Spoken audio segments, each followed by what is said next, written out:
Good morning friends. So welcome to the prelims booster session. आज का हमारा पहला टॉपिक है हैदराबाद लिबरेशन डे। तो ये आपके हिस्ट्री सेक्शन के लिए इम्पॉर्टेंट है टॉपिक, और आपके इवन गवर्नेंस सेक्शन के लिए भी इम्पॉर्टेंट है, क्योंकि अभी गवर्नमेंट ऑफ इंडिया ने डिसाइड किया है कि वो सितंबर 17 को 75th anniversary of Hyderabad state liberation day को सेलिब्रेट करेंगे। तो एक्चुअली आपको पता होगा, जब 1947 में देश आज़ाद हुआ था, तो जो प्रिंसली स्टेट्स थी इंडिया की, उससे पहले वो ब्रिटिश के साथ सब्सिडरी अलायंसेज में थी। लेकिन जब वो इंडिया इंडिपेंडेंस एक्ट पास हुआ, तो ब्रिटेन ने सारे सच अलायंसेज को जो है वो तोड़ दिया, और उनको कहा कि आप अब फ्री हो, अगर आप इंडिपेंडेंस लेना चाहते हो या पाकिस्तान या इंडिया के साथ जुड़ना चाहते हो, तो आप उसके लिए फ्री हो। तो लगभग 1948 तक लगभग सब के सब स्टेट्स या तो पाकिस्तान को ज्वाइन कर गई या फिर इंडिया को ज्वाइन कर गई। लेकिन एक हैदराबाद, ऑफ कोर्स कश्मीर भी था, ऐसे जूनागढ़ भी था, बट हैदराबाद एक एक्सेप्शन रह गई थी अपार्ट फ्रॉम ये दो दो ऐसी स्टेट्स। तो हैदराबाद में सितंबर 17 1948 उसको जो है उसमें जो है उस टाइम पर उस दिन तक रादर जो तेलंगाना जो हैदराबाद जो स्टेट थी, उसमें तेलंगाना और बहुत सारे महाराष्ट्र और कर्नाटका के डिस्ट्रिक्ट्स आते थे, जिसको इंडियन आर्म्ड फोर्सेस ने 17 सितंबर को फ्री करवाया था। तो ये हमारे जो सरदार वल्लभ भाई पटेल जी हैं, उनकी प्रेसियंस की वजह से, उनकी दूरदृष्टि की वजह से, उनकी जो है स्विफ्ट और डिसाइसिव एक्शन की वजह से जो ऑपरेशन पोलो हम कंडक्ट कर पाए थे। ठीक है, तो 75th एनिवर्सरी आ रही है उस इवेंट की, इसलिए तेलंगाना गवर्नमेंट ने डिसाइड किया कि वो तेलंगाना नेशनल यूनिटी डे उस दिन सेलिब्रेट करेंगे। महाराष्ट्र और Karnataka already Marathwada liberation day और हैदराबाद और कर्नाटका जो है वो आपका Hyderabad Karnataka liberation day already celebrate करता है। ठीक है, अब जो है इस दिन हम इसलिए भी सेलिब्रेट करना चाहते हैं क्योंकि हम दिखाना चाहते हैं कि जो निज़ाम के रज़ाकर थे, रज़ाकर उनके प्राइवेट आर्मी थी निज़ाम की, हैदराबाद निज़ाम की, उन्होंने 27 अगस्त 1948 को 96 विलेजर्स को मार दिया था, क्योंकि वो इंडियन यूनियन में मिलने की बात कर रहे थे हैदराबाद स्टेट की। अब हैदराबाद की लिबरेशन हुई कैसे? तो आपको पता है कि हैदराबाद जो है वो निज़ाम मीर उस्मान अली खान द्वारा जो है वो चलाया जाता था, और वो एक मुस्लिम रूलर थे, लेकिन वो प्रिडोमिनेंटली हिंदू पॉपुलेशन के ऊपर रूल कर रहे थे। उन्होंने कहा कि वो ना इंडिया के साथ मिलना चाहते हैं, ना वो पाकिस्तान के साथ मिलना चाहते हैं। Of course there was a Pakistan hand, तभी वो इंडिया के साथ नहीं मिलना चाह रहे थे। तो उन्होंने कहा कि मैं इंडिपेंडेंस लेना चाहता हूँ, और मैं अपनी आर्मी जो है वो उसके साथ वो रहना चाहते थे। लेकिन हुआ क्या कि 1946 से 51 के बीच में तेलंगाना रिबेलियन हुआ। आपको पता ही होगा, इसके बारे में आपने पढ़ा होगा, जिसको जो निज़ाम थे वो सब्जुगेट नहीं कर पा रहे थे, कंट्रोल नहीं कर पा रहे थे। इसीलिए उन्होंने स्टैंड स्टिल एग्रीमेंट साइन किया इंडियन डोमिनियन के साथ, और कहा कि हाँ, जो हमारे साथ प्रायर अरेंजमेंट थे 1947 से पहले के, जो जैसे हम ब्रिटिश के साथ रहते थे वैसे हम गवर्नमेंट ऑफ इंडिया के साथ रहेंगे। ठीक है, लेकिन इंडिया के सोल्जर्स जो हैं वो हमारी हैदराबाद स्टेट में नहीं आएंगे। लेकिन फिर उनको डर भी सताया जा रहा था कि कहीं हैदराबाद जो है वो कम्युनिस्ट स्टेट ना बन जाए।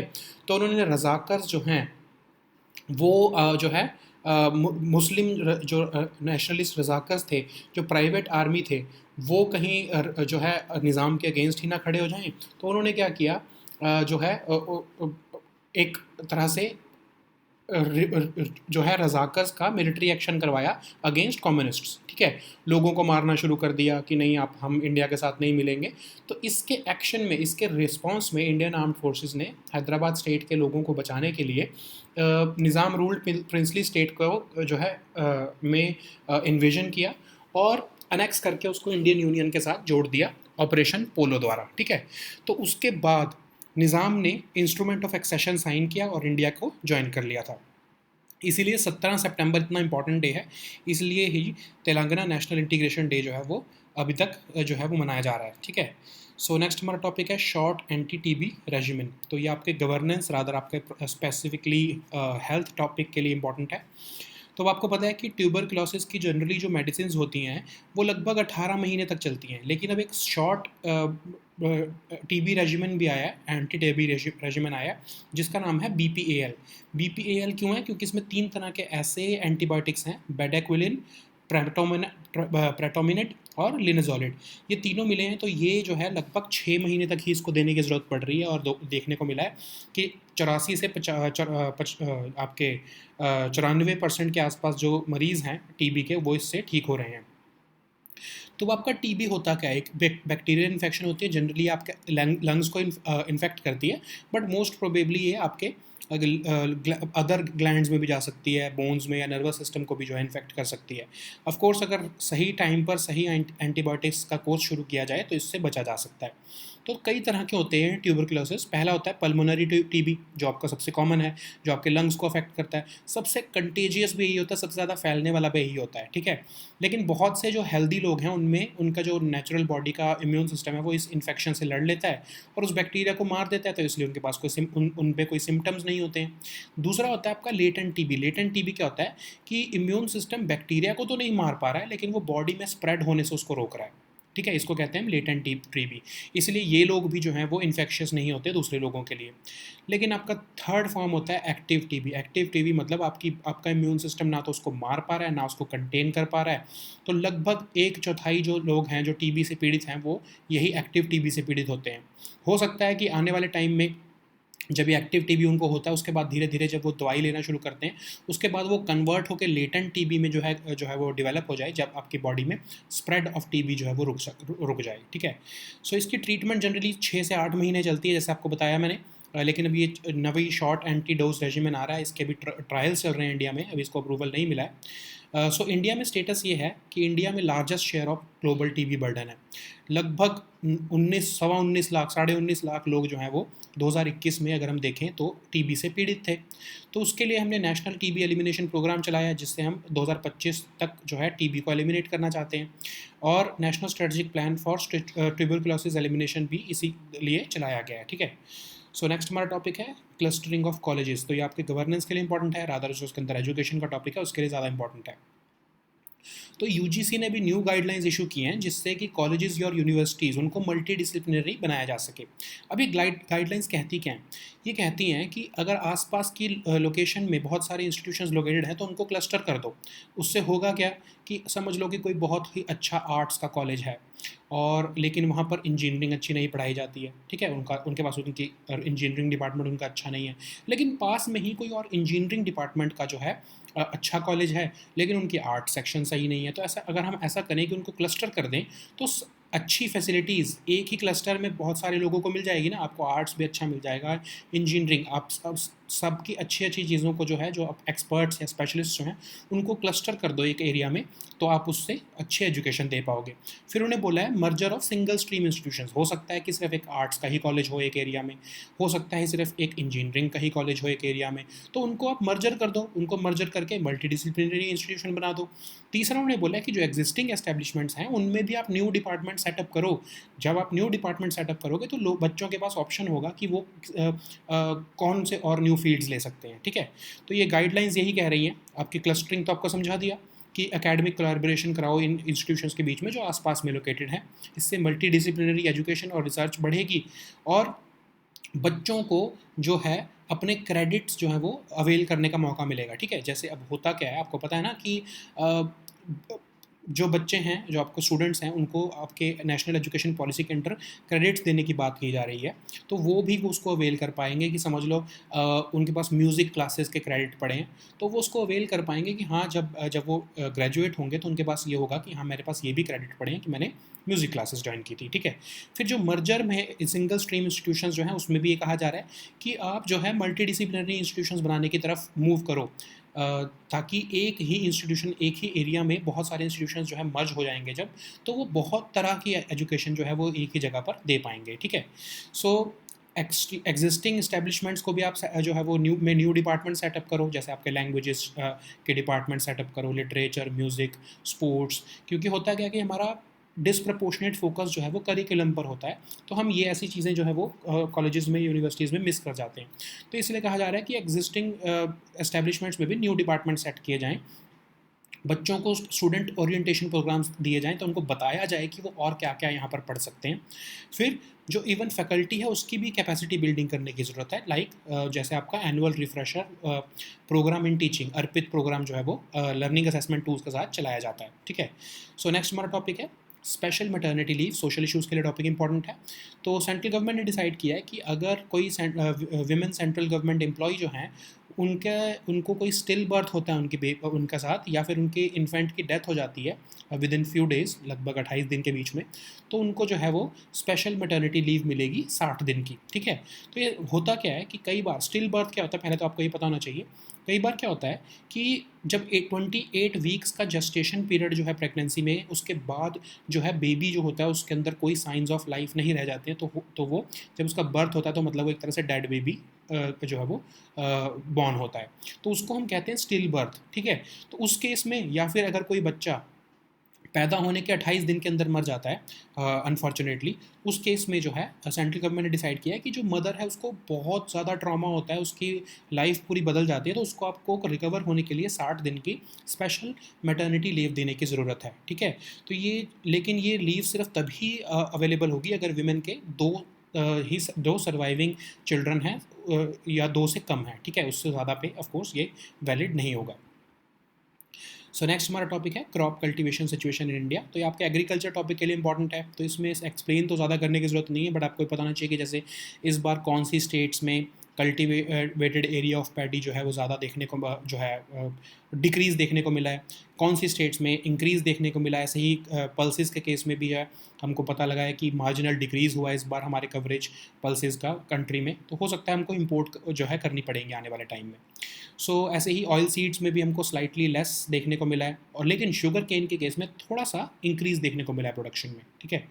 सो नेक्स्ट हमारा टॉपिक है India is 5th largest economy.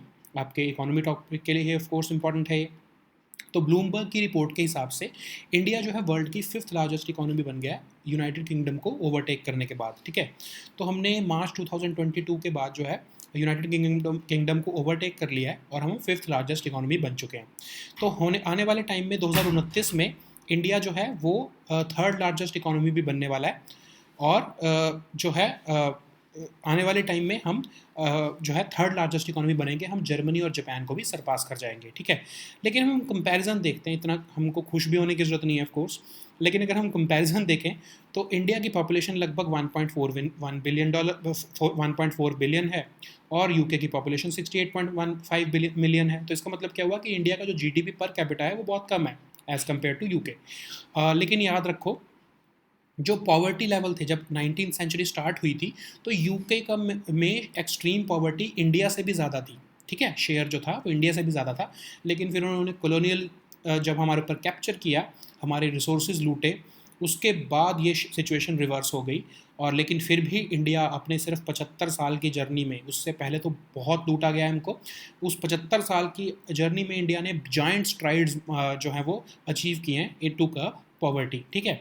So SBI की भी एक रिपोर्ट है, एसबीआई की रिपोर्ट भी ये कह रही है कि इंडिया जो है वो 5th लार्जेस्ट इकोनॉमी बन चुका है, और आने वाले टाइम में जर्मनी को हम 2027 में और जापान को 2029 में हम ओवरटेक करके 3rd लार्जेस्ट इकोनॉमी भी बनने वाले हैं, ठीक है।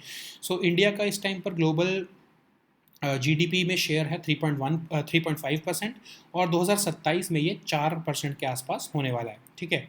सो नेक्स्ट हमारा टॉपिक है शुमंग लीला। तो ये आपके आर्ट एंड कल्चर टॉपिक के लिए इंपॉर्टेंट है। तो 50th ऑल मणिपुर शुमंग लीला फेस्टिवल इम्फाल में शुरू हो चुका है। अब ये शुमंग लीला क्या होता है, एक ट्रेडिशनल फॉर्म ऑफ थिएटर है, मणिपुर में होता है ये। इसमें क्या होता है कि जो फीमेल आर्टिस्ट का रोल है वो मेल एक्टर्स करते हैं, मेल जो कैरेक्टर्स का रोल है वो फीमेल आर्टिस्ट करते हैं। तो अलग अलग टॉपिक्स पे जैसे जो है इसको परफॉर्म किया जाता है, जैसे पहले ये आपके ह्यूमैनिज़्म, टॉलरेंस, कॉन्फिडेंस, ऐसे सब्जेक्ट्स के ऊपर ये जो है स्टेज परफॉर्मेंस होती थी। आजकल जैसे मोरल वैल्यूज़, यूनिटी, इंटेग्रिटी के ऊपर परफॉर्मेंस दी जा रही है। नेक्स्ट हमारा टॉपिक है इन्फ्लेटेबल एरोडायनामिक डिसेलरेटर। ये आपके साइंस एंड टेक के लिए इंपॉर्टेंट है। तो इसरो ने ये आईएडी को सक्सेसफुली डिमॉन्स्ट्रेट किया है। तो ये एक ऐसी टेक्नोलॉजी है, आपको फोटो में देख सकते हो ना कि ये डिफ्लेटेड है और ये इन्फ्लेटेड है, ठीक है। तो ये इसरो के विक्रम साराभाई स्पेस सेंटर से इसको लॉन्च किया गया है। अब होगा क्या, समझ लो, इसको हमने मार्स में हमने जो है वो लैंड करवाना है। तो मार्स में हम क्या करेंगे, इसको लेकर हम ऐसे डिफ्लेट करके लेके जाएंगे। जब हमने मार्स के ऊपर फेंकना होगा तो हम क्या करेंगे, ऊपर से एक रॉकेट से, जैसे रोहिणी रॉकेट, साउंडिंग रॉकेट से इसको लॉन्च किया गया ना, तो रोहिणी साउंडिंग रॉकेट से हम न्यू टेक्नोलॉजीज़ को हम फ्लाइट डिमॉन्स्ट्रेशन करते हैं। तो इसको हम फोल्ड करके लेकर जाएंगे और ऊपर जाकर इसको इन्फ्लेट करेंगे और ऊपर इसको से जो है मार्स के एटमॉस्फेयर में इसको फेंकेंगे। जब मार्स के एटमॉस्फेयर में फेंकेंगे तो इसमें होगा कि फ्लोट करता हुआ वहाँ पर जाकर उसकी ग्रेविटी के हिसाब से नीचे गिरेगा, ठीक है, और ये वहाँ पर लैंड हो जाएगा। फिर उससे होगा क्या कि इसको हमको समझ लो कि हमारे जो है जो भी मिशंस में हमारे एस्ट्रोनॉट्स जाएंगे उनको ये हेल्प करने वाला है वहाँ पर। सो नेक्स्ट हमारा टॉपिक है बेल प्रोविजंस। तो ऑफ कोर्स ये आपके गवर्नेंस के लिए भी इंपॉर्टेंट है, सोशल इश्यूज़ के लिए भी इंपॉर्टेंट है। तो चीफ जस्टिस ऑफ इंडिया ने जब तीस्ता सेतलवाद जो है उनको बेल दिया है, तो ये बोला है कि सेक्शन 437 ऑफ CRPC जो जनरली नॉन बेलेबल ऑफेंसेस के लिए होता है, उसमें फिर भी जो है विमेन को फेवरेबल ट्रीटमेंट के लिए जो है वो एंटाइटलमेंट होती है, ठीक है, ये CGI का कहना है। तो उन्होंने बोला कि बीइंग अ वुमेन इटसेल्फ जो है वो एक ग्राउंड है बेल ग्रांट करने का। जनरली जिन केसेस में बेल नहीं ग्रांट की जा सकती, अगर विमेन है तो उस केस में बेल ग्रांट हो सकती है। तो सेक्शन 437 जो आपको बता रहे हैं, जैसे कि आपको नॉन बेलेबल ऑफेंसेस के लिए है, लेकिन इसमें एक्सेप्शंस हैं। कौन से, वैसे तो ये नॉन बेलेबल ऑफेंसेस के लिए होता है सेक्शन 437, बट कौन से केसेस में एक्सेप्शन दी जाती है, कौन से केसेस में जो है वो बेल मिल जाती है, वो लिखा है कि अगर जो अक्यूज्ड है वो 16 साल से कम उम्र का हो, या वो विमेन हो, या फिर वो सिक या इन्फर्म हो, तो उन केसेस में जो है ये नॉन बेलेबल ऑफेंसेस में भी उनको बेल मिल सकती है। तो हमारे जो क्रिमिनल लॉ है उसमें विमेन के लिए स्पेशल जो है प्रोविजंस दिए गए हैं।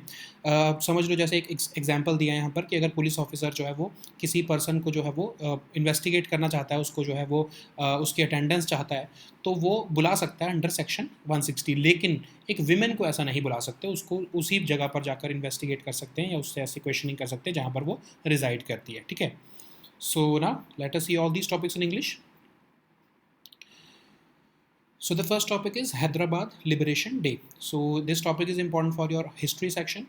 So the central government has recently decided to commemorate the 75th anniversary of Hyderabad State Liberation Day on September 17th. So you have to see the background why we are celebrating it. So you know that in 1947, the princely states of India had before 1957, princely states of India had a subsidiary alliance with the British. But with this Indian Independence Act of 1947, British abandoned all such alliances and they went away, giving the option of these princely states to either join Indian Union, Pakistan, or to attain full independence. Okay, but by 1948, almost all states had either acceded to India or to Pakistan, with certain exceptions like Junagadh, Hyderabad, and Kashmir. So this is the case of Hyderabad. So on 17th of September 1948, Indian armed forces invaded Hyderabad, and which at that time included the whole state of Telangana of today and several districts of Maharashtra and Karnataka. So the Sardar Vallabhbhai Patel's swift and decisive action against the Nizam's brutal rule led to ending the people's struggle against colonialism, feudalism, and autocracy. So this is the 75th anniversary of that event. That's why the government of India is celebrating it or observing it. So the Telangana government has already decided to observe this day as Telangana National Unity Day. Even Maharashtra celebrates it as observes it as the Marathwada Liberation Day, and Karnataka observes it as the Hyderabad Karnataka Liberation Day. So on this very day, we also want to draw attention to the Bhairanapalli massacre of 27th August 1948, in which the Razakars were the private army of the Nizams. They killed almost 96 villagers because these villagers were demanding that the Hyderabad should join the Indian Union. So let us see about the liberation of Hyderabad. So this Nizam, you know that he was a Muslim ruler, but he was ruling a predominantly Hindu population. So he instead chose independence and sought to retain it with an irregular army. Of course, he was being poked by Pakistan to do this, and but he was also facing a Telangana rebellion because people were fed up with his rule. So he signed a standstill agreement with Dominion of India, saying that all prior arrangements would be there with the Indian government, as they were with the British government of the before independence. But of course, they would he would not accept stationing of Indian soldiers in his state. So he was also fearing that there would be there could be an establishment of communist state in Hyderabad by the rebels, and even the Razakars, who were the private army of Hyderabad Nizams, they rose against these rebels. So, fearing bloodshed in Hyderabad state, Indian armed forces invaded Nizam ruled princely state and annexed it to the Indian Union. So this operation was called Operation Polo. Later on, when the Indian armed forces invaded the state, an instrument of accession was signed with Nizam, and Hyderabad joined India. Okay.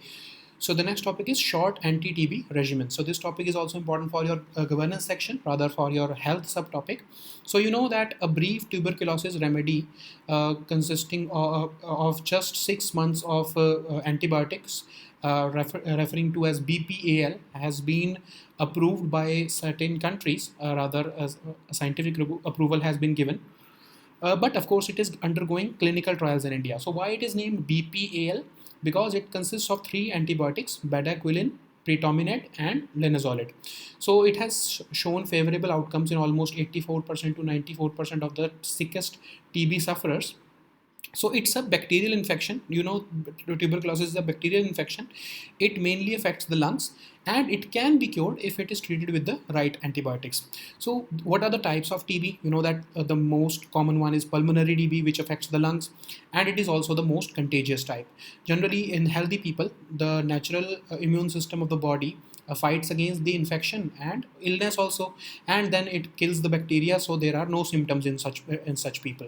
But there is also latent TB, in which the immune system cannot kill the bacteria, but it can prevent the spreading of that bacteria in the body.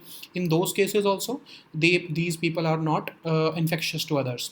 But in active TB, the immune system fails to either kill the bacteria or to contain the infection. So it is almost 1/4 of the people who are having TB are suffering from active TB. So of course, after certain antibiotic courses, it could generate into latent TB, in which the spread of the disease could be curtailed.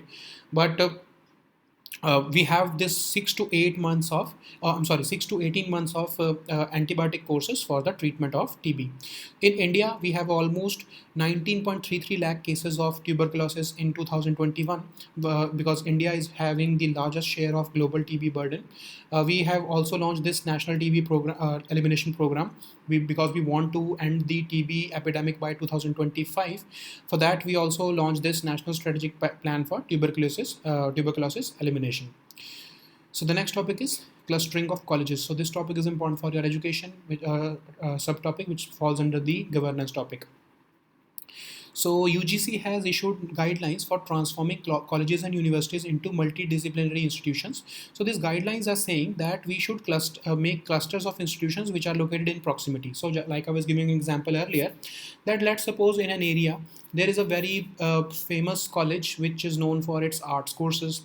Similarly, in that proximity, a college is famous for, or a university is famous for engineering courses. So if we cluster them, if we cluster these institutions in proximity, then the students would be able to get multidisciplinary education in just one area. Okay, if I want to learn arts, let's suppose in my city, I can get that from that location. And if I want to, even if I am if I'm studying engineering, but I want to learn music, then I would go to that particular school or particular institution to learn music also.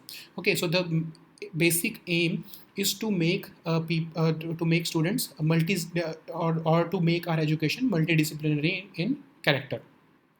Second is merger of single stream institutions. It means that let's suppose there is a college called ABC Art and Art College, or there is a FGH Engineering College. So these are single stream colleges which are located in a proximity. If we combine or merge these colleges, then we'll have a multidisciplinary institution. Okay, even then also the students would be able to access multidisciplinary education for themselves. Similarly, the existing establishments, if they are having departments, but they're for curriculum, but they're not having departments, let's say for languages, music, sports, then we have to set up these new departments in those educational centers. So this is where these are the guidelines of UGC. And it is also asking for capacity building of faculty, so that with initiatives like annual refresher program in teaching, ARPIT, through other learning assessment tools, the faculty can build their capacities. Okay, so the next topic is special maternity leave. So this topic is important for your social issues.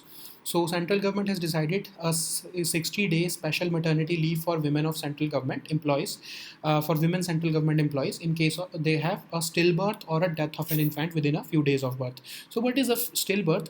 Generally, after 28 weeks of gestation in a pregnancy, if there is no sign of life of the baby, or so the baby, when it is born, it is born dead, it is called stillbirth. But also there is also a case in which after the birth of a child or an infant, if the child dies within 28 days, then it is of course very traumatic. So in both these cases, the central government wants to provide relief to the mother, because it could otherwise have a far-reaching impact on mother's life. But there is a condition that only women central government servants who are having less than 2 surviving children will be eligible for this leave. So the next topic is crop cultivation situation in India. So this topic is important for your agriculture section, which falls under the broader topic of economy. So you know that certain states in India are seeing a decrease in paddy cultivation, and certain states are witnessing an increase in area of cultivation of paddy. You have to just give it a glance. So similarly, the situation of pulses is also not good. We have witnessed a marginal decrease in this coverage of pulses, and even oil seeds are seeing a decline in cultivation, but sugarcane is slightly better as compared to last year. So the next topic is India is fifth largest economy. So this topic is also important for your economy section. So according to the recent calculations by Bloomberg, India has overtaken UK to become the fifth largest economy of the world, and we are poised to become the third largest by the year 2029. But we are not. We should not be very happy, because India has a population of 1.41 billion, while the UK's population is just 68.5 million. So it means that GDP per capita of India is much lower. Even the poverty levels in India is as compared to UK is much higher. But you should know that at the start of 19th century, the UK's share in extreme poverty was considerably higher than India. That's why they looted India for more than 200 years, 250 years, and that's why the situation was reversed. Now India, but still, if you look at the picture, that we have just got 75 years of independence, and we have made giant strides in curbing poverty. And SBI report on India's economy is also there. It is saying that India has, yes, surpassed UK as the fifth largest economy, and India is likely to get the third largest economy tag in 2029. We will surpass Germany in 2027, and we are going to surpass Japan by 2029. So the next topic is Shumang Leela. So this topic is important for your art and culture section. So the 50th All Manipur Shumang Leela Festival has begun in Imphal. So this is a traditional form of theatre in Manipur, in which the roles of female artists are played by male actors, and the male actors play the role of female artists. So generally there are certain themes, like earlier the themes were humanism, tolerance, confidence, devotion, truth and justice. But the present day themes are focused on moral values, unity and integrity. So the next topic is inflatable aerodynamic decelerator. So this topic is important for your science and tech section. So ISRO has recently successfully demonstrated a new technology with inflatable aerodynamic decelerator. So this is the picture. ISRO packed this IAD in Rohini sounding rocket, which is generally used by ISRO for testing new technologies, and it was launched and it was made to land in an inflated condition, and it has it has successfully performed the task, and it will be probably used for the future missions to Mars and Venus. Okay, so it was folded and it was kept inside the payload bay of the rocket, and then it was inflated when the rocket almost reached 84-kilometer altitude, and then it descended through the atmosphere like a in a floating condition. Okay, and the velocity of the payload was reduced when it was floating, and it also followed the predicted trajectory. So the next topic is bail provision. So this topic is important for your social issues as well as your governance section. So Chief Justice of India, while granting bail to Teesta Setalvat, has said that under Section 437 of CRPC, which is otherwise for non-bailable offences, a woman is still entitled to a favourable treatment because being a woman is a possible ground for granting bail, even in cases where otherwise it cannot be considered.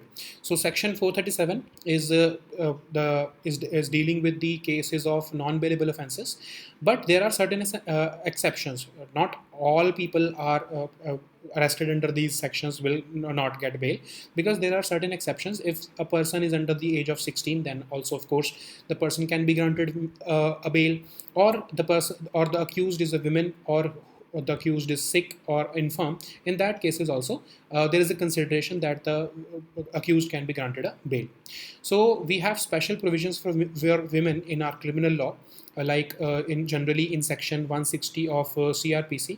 If a police officer requires the attendance of a person, then he or may do so before, and he may ask the person to appear before the officer. But in case of the women, it cannot be done, and only at the place of the residence of the women this can be allowed. Okay, so certain special provisions are there in our criminal law for the considering the vulnerable category of women. Okay, so these were our topics for today. We'll meet next time with new topics. Until then, goodbye and take care.